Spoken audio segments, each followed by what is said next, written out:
a part of my dissertation was dealing with grapes in the vineyard. So I actually had to go and actually harvest grapes out in the vineyard in the middle of nowhere, Florida, to actually bring those grapes in, inoculate them with the toxin or inoculate them with the fungus, and do all of this hands-on bench work.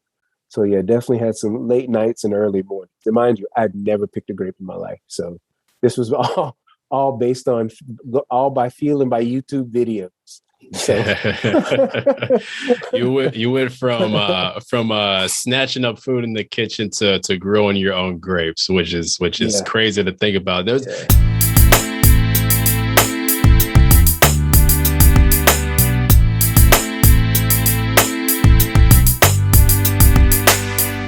What's going on, everybody? Thanks for joining us for another episode of the Black Student Success Podcast, where we bring you insight and guidance from successful Black professionals and students.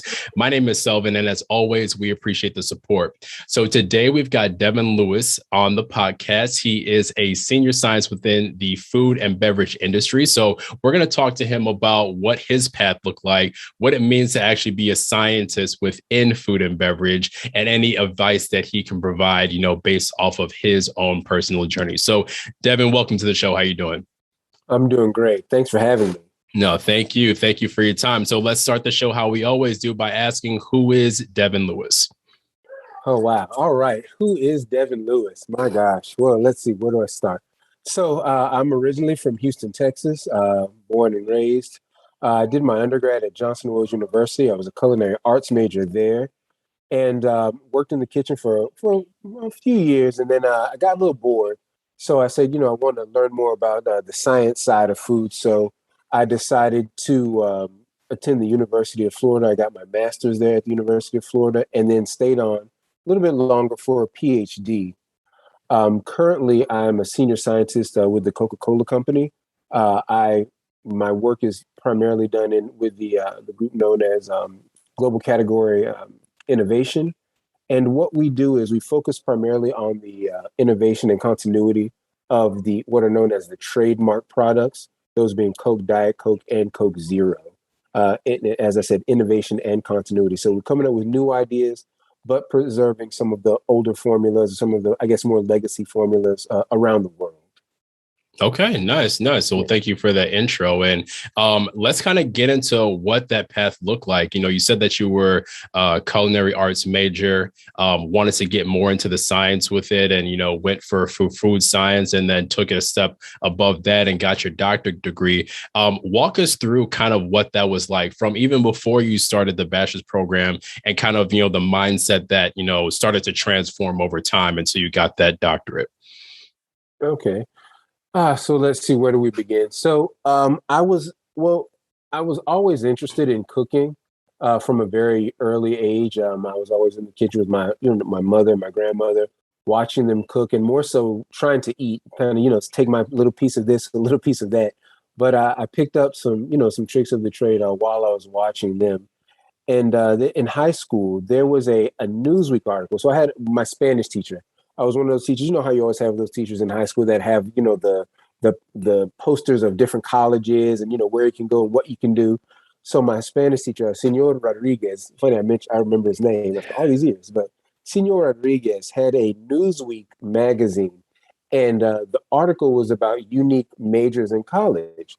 And one of those majors was culinary arts. And I was like, wait, I can go to school for this? I can actually, this is something I can actually do. Because I'd heard of chefs before, but I never really knew what it took to actually become one. You know what I mean? So I read the article and I was like, okay, I can cook, and and what really excited me was that they said they would give me my own knife set. I was like, what? So for most it's like, what? They're just knives, but I was like, wow, just blown away, by that. So fast forward. I applied, got in, and that started the food side of my journey. As I said, I've always loved food, but I think that being at Johnson and Wales, it nurtured that love of food, and then it also helped me to become a professional within the industry, because the culinary arts industry is one that it has transformed.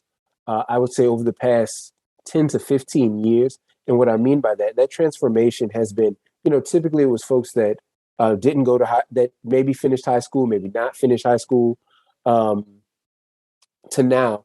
Lots of folks that are in the industry have gone to culinary, gone to culinary school. They either have an associate's or a bachelor's, and some of them even have a master's in it.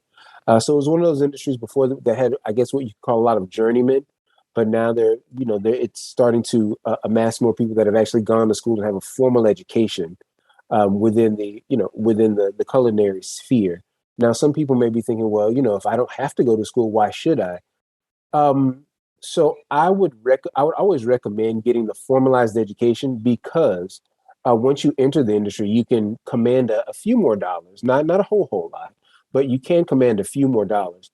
And then on top of that, depending on where you're trying to work, let's say if you're trying to work at the local mom and pop, the degree is not necessarily needed, so to speak.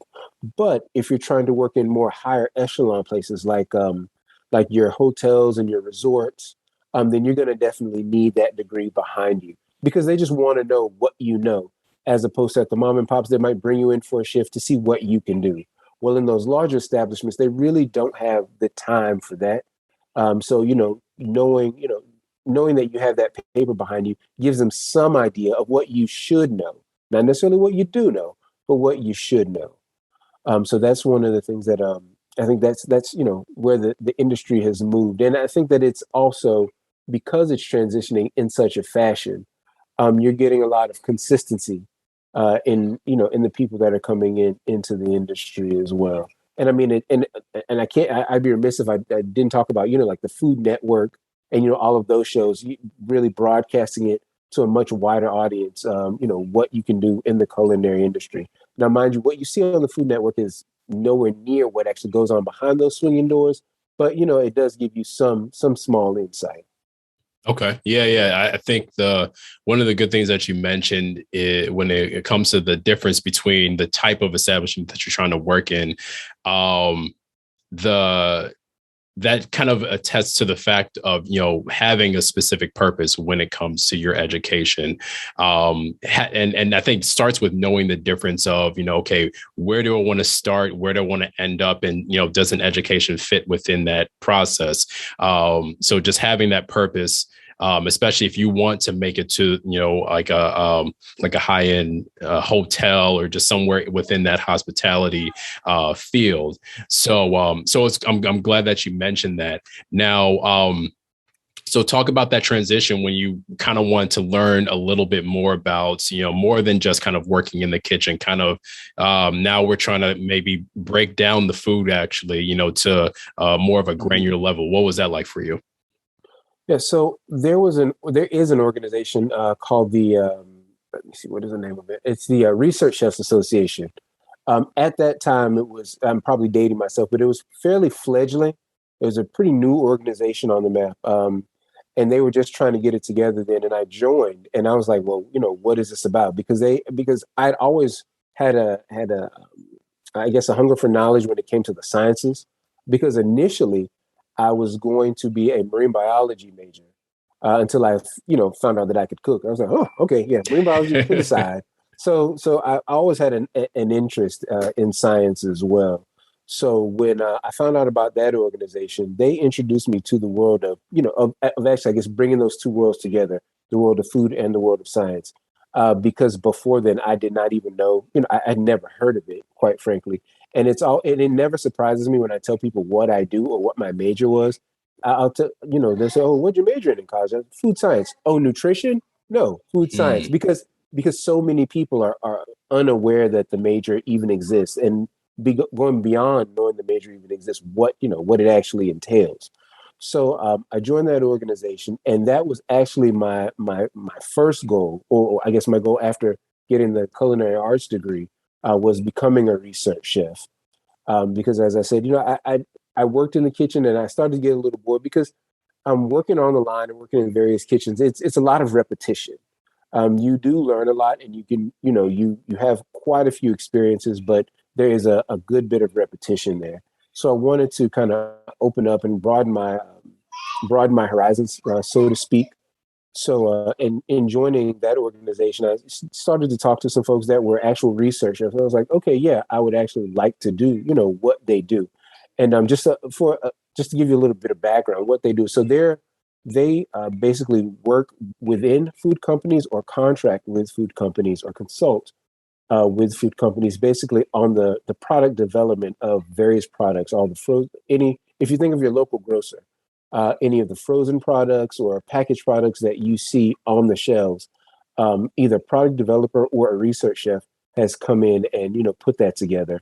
It as I said earlier, it melds the two sides, the culinary arts and the food science, or the culinary arts and the science um, categories there. So I got interested, through that organization. Went to meetings, hung out with them, kind of networked a little bit, and then learning what I needed to do to become a research chef. That's when I applied to the University of Florida. Now, for their master's program.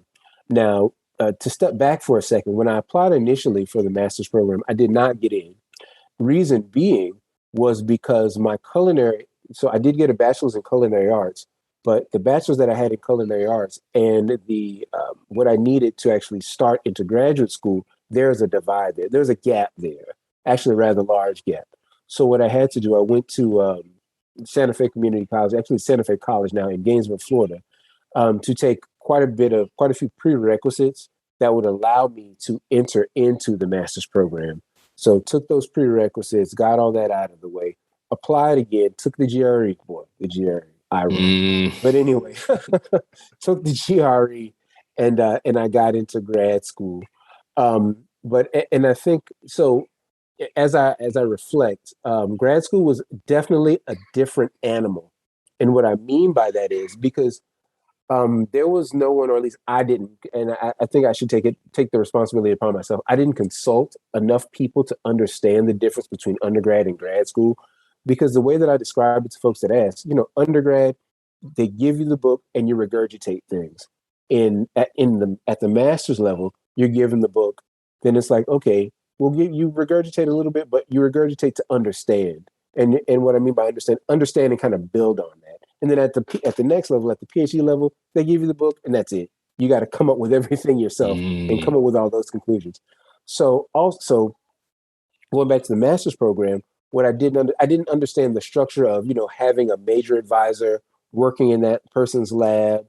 And then because that major advisor basically runs your program, so to speak, when it comes to, what you'll be doing in the lab, your research, the thesis that you have to write. And the number one key is the funding. The funding aspect is extremely important because at the master's level, I guess at any master's or PhD level, in the grad school level, the credit hours, the dollar amount for those credit hours, it's usually triple that of the undergrad credits. So that was a huge wake up call there for me as well, because it's something that I definitely did not consider. But going back to that major professor, so getting into specific people's lab, generally the way people will do it is they know they want to go to grad school, maybe their junior, senior year, so they're reaching out to different professors, seeing what those professors are working on, and then proposing research that they want to do in their lab, or asking, well, what's the next step to the research that the lab is doing? Can I do it? Can I take this on as a project?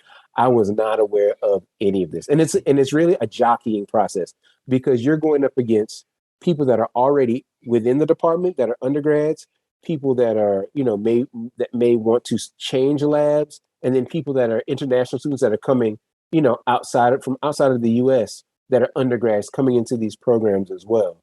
And what many students don't know is that the international students pay even more money than domestic students, and that's even if you're out of state. They pay even more, than an out of state tuition person pays.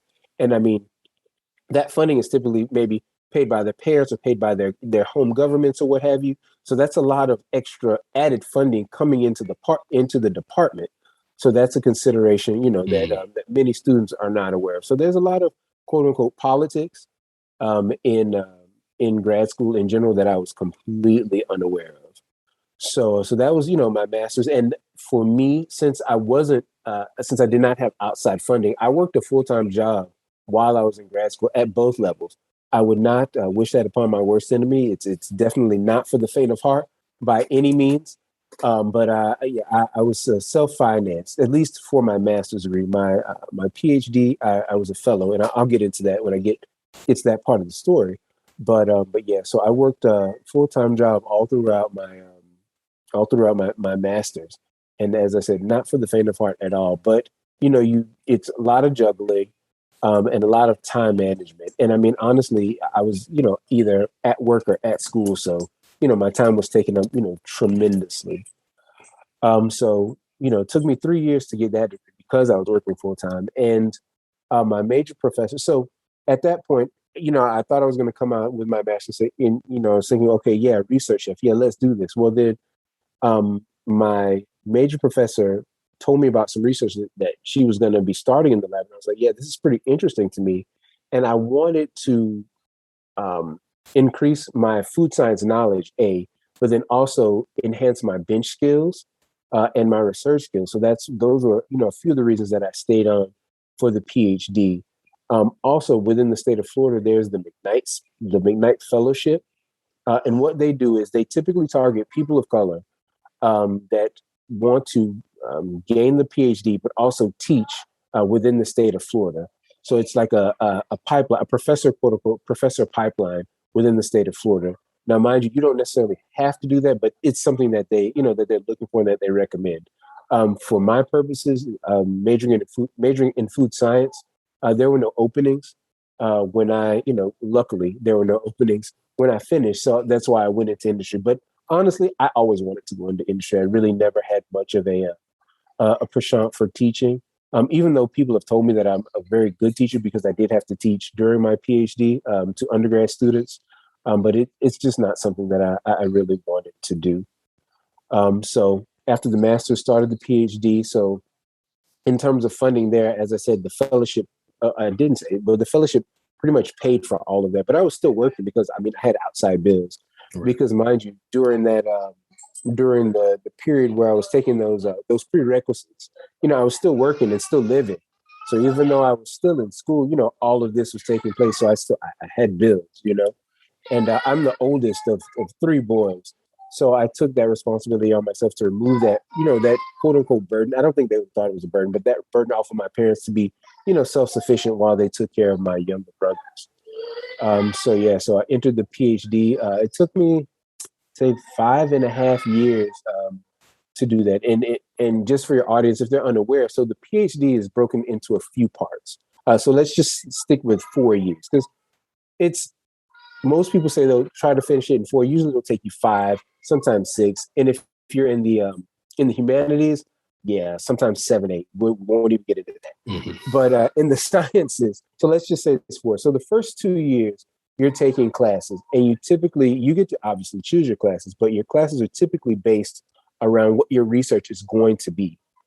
So any skills that you don't have, whether it be, through instrumental analysis or running, a GC, which is gas chromatogram, which does analysis in the lab, or any of that equipment, then you take classes to learn that. One of the classes that I took was plant pathology because what I did for my dissertation research was growing grapes and understanding. So there's a fungus that typically grows in vineyards. And what we're trying to understand was whether or not that fungus produced a toxin that could affect humans. So pushing that to the side. So I took a plant pathology class. I had no idea about any of that, but that's just an illustration of some of the coursework that you have to do those first 2 years to get you ready for your dissertation research. So after those first 2 years are done, then you will take your comprehensive exams. So it's an oral and a written. First, you'll take the written, and so the comprehensive exam is given by your committee. You have a committee chair and 4 to 5 other professors within your department or outside, and typically 1 or 2 outside of your department, however you want to set up your committee. And those people, you choose them because based on what your dissertation project is, your dissertation research project is, because they typically have some sort of expertise within the work that you're trying to do. So that's why you choose them. So when it comes to that comprehensive exam, they can ask you any questions about anything within the major. I mean, they can pull it from things that you should have learned as a freshman to things that you might have just learned, a couple weeks ago. And so you have the written exam. And once you're done with the written exam, then they give you a day, to take a rest. And then you'll come and you'll stand before them for the oral exam.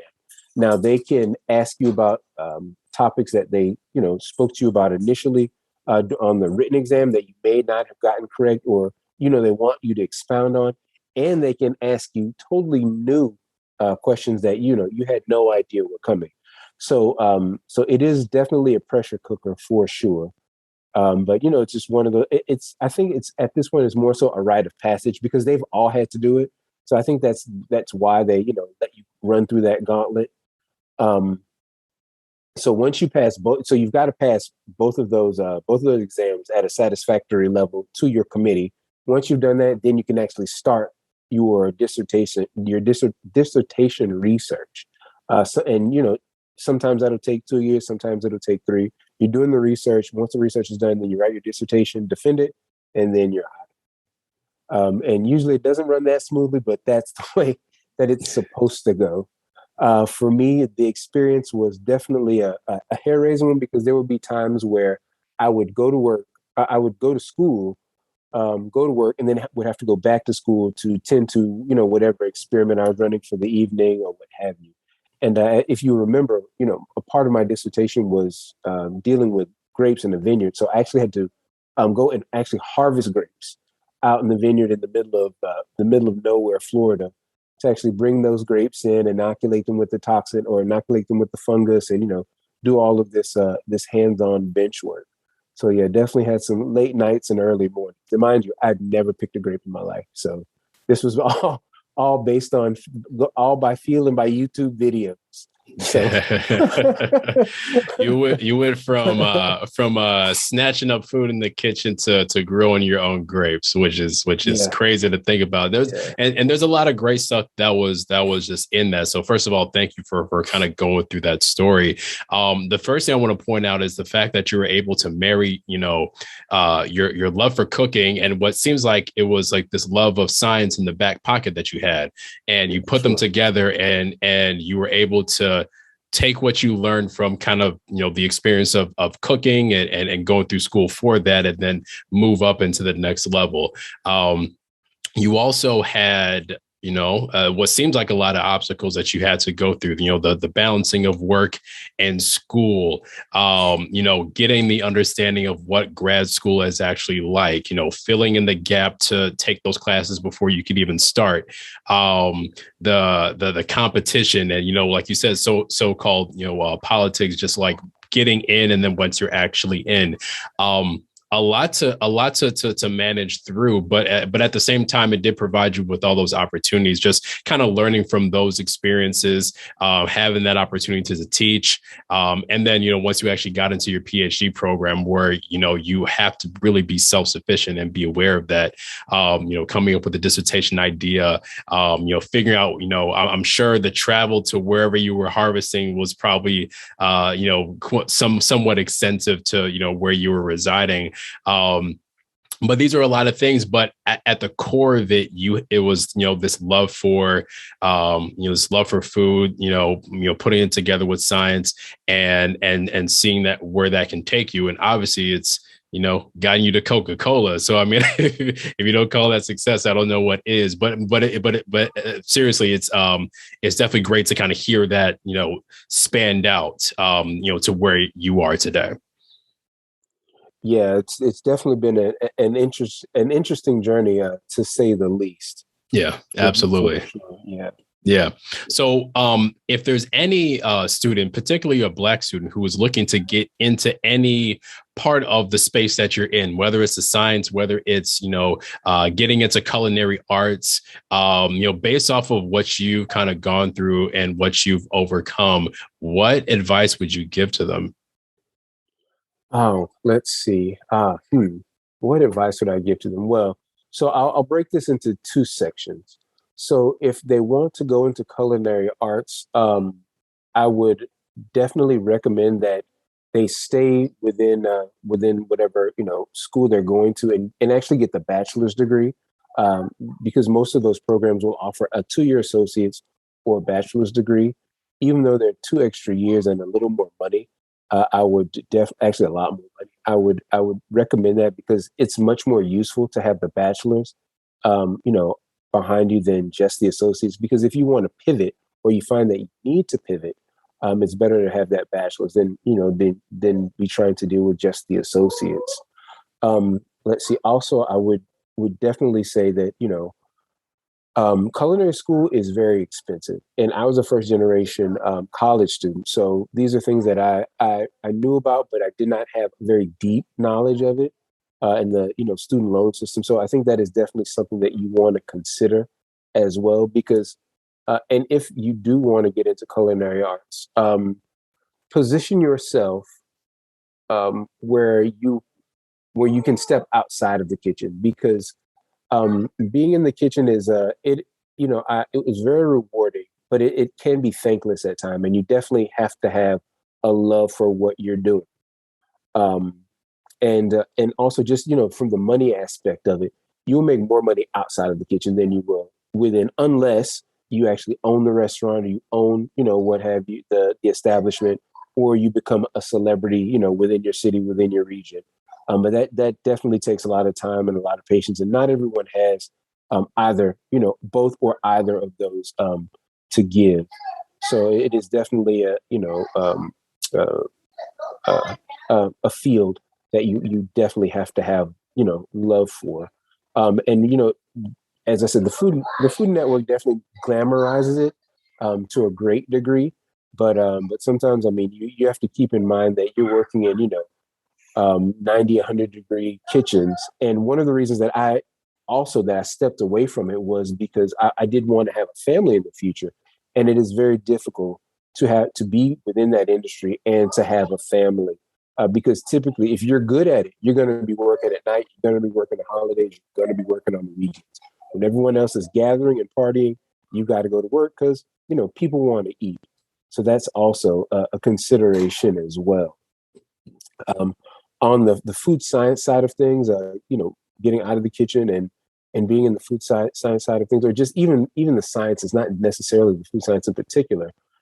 I would definitely recommend that students take some sort of business courses or minor in business as they're taking those science courses, because what I found is that institutions typically they don't do a very good job of preparing students for industry.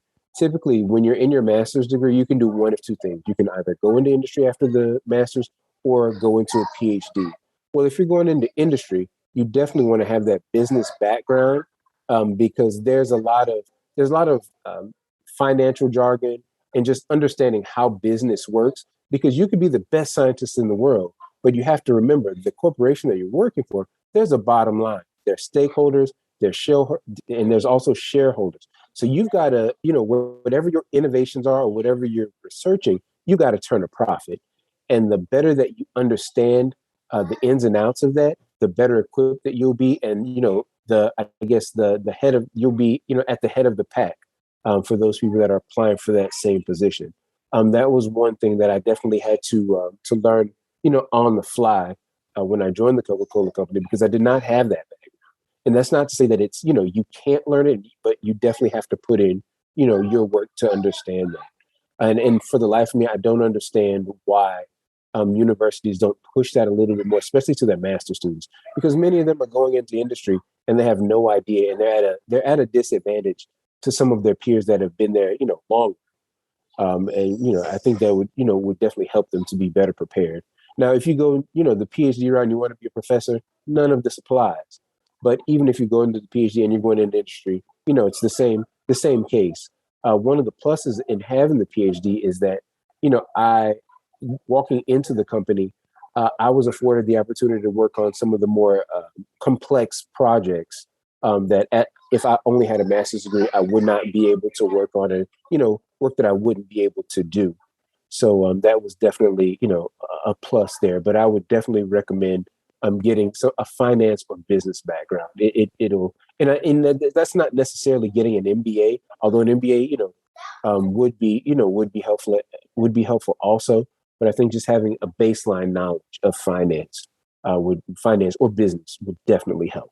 Yeah, I think even both of those sides, whether it was the culinary arts or the food science, just getting yourself in a position to pivot. And I think you explained that, at least on the food side, just having a little bit more to market yourself on, and not getting to a position where you feel pigeonholed. And like you said, you needed a little bit of a change, and fortunately, with joining that organization, that gave you that opportunity to do so.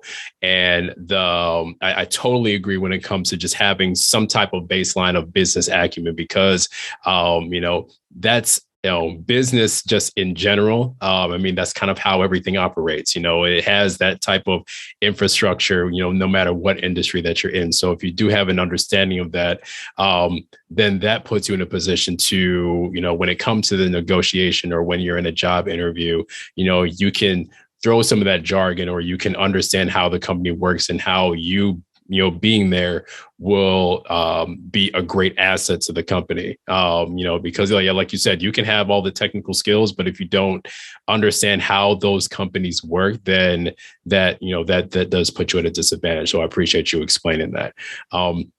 When it comes to your definition of success, and you've had quite the experience kind of building up to where you're at now, what would you define that as in terms of your personal definition of success? Personal definition of success. I would say you'd have to start with consistency.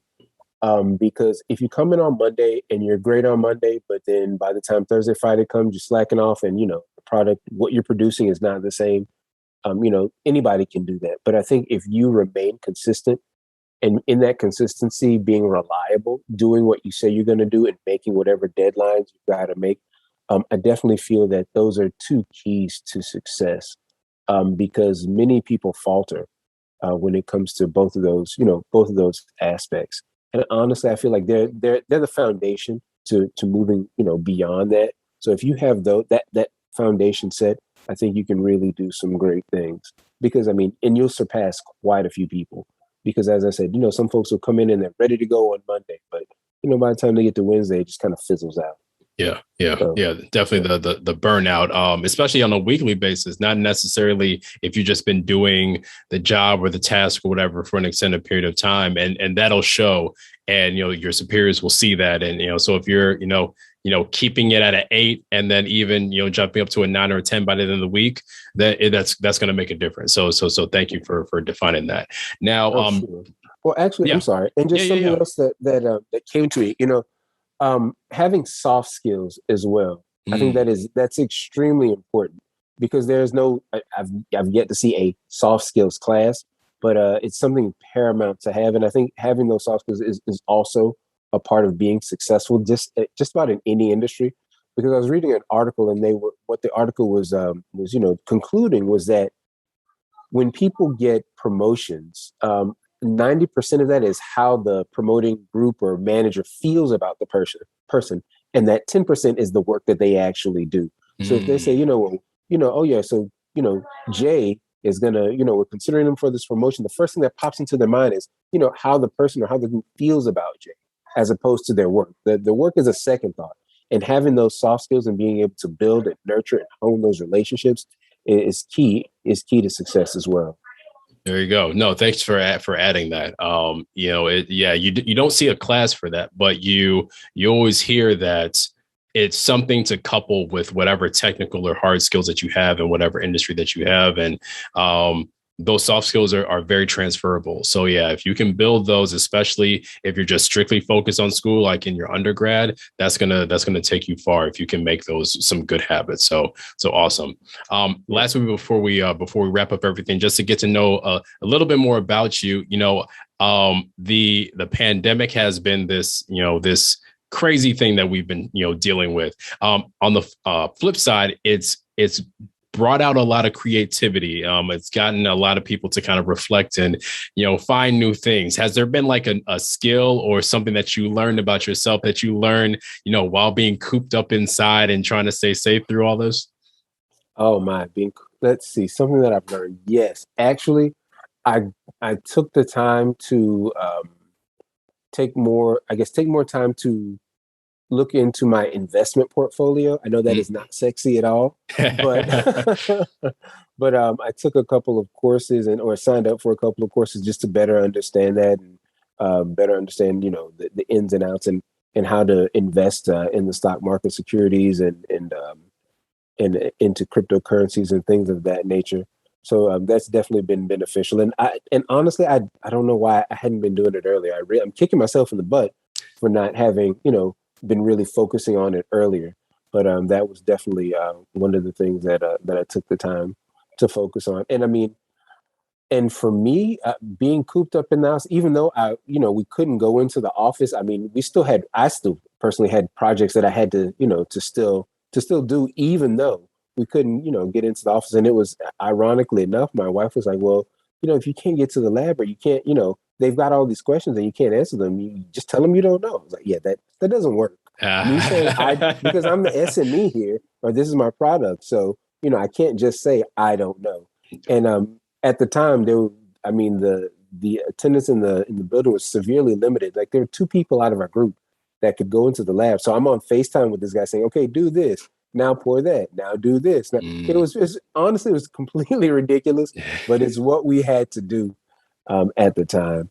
So yeah, boy, pandemic was, yeah. Yeah. Hey, you got something out of it. Now you know when to cut back on certain stocks or push on them. So you got that out of it. So that's what's up. So Devin, thanks so much for sharing your experience, your story, and how you got to where you're at. We're going to put all of your information in the description, in case anybody had any specific questions about anything that you learned along your journey. And in our next episode, we're going to actually get into kind of what a day in the life looks like for you. So I'm definitely excited to kind of know the ins and outs as you're kind of explaining that. So definitely hope you're excited to share that. So. Oh yeah, for sure. Yeah, absolutely. Well, thanks. Well, thanks again. And thanks to everybody who's been watching and listening. Feel free to follow us on Instagram, Twitter, Facebook, and subscribe to our YouTube channel. That's at Inquire Higher. And then you can check out our website, inquirehigher.com. We've got a lot of great resources there. So until next time, peace.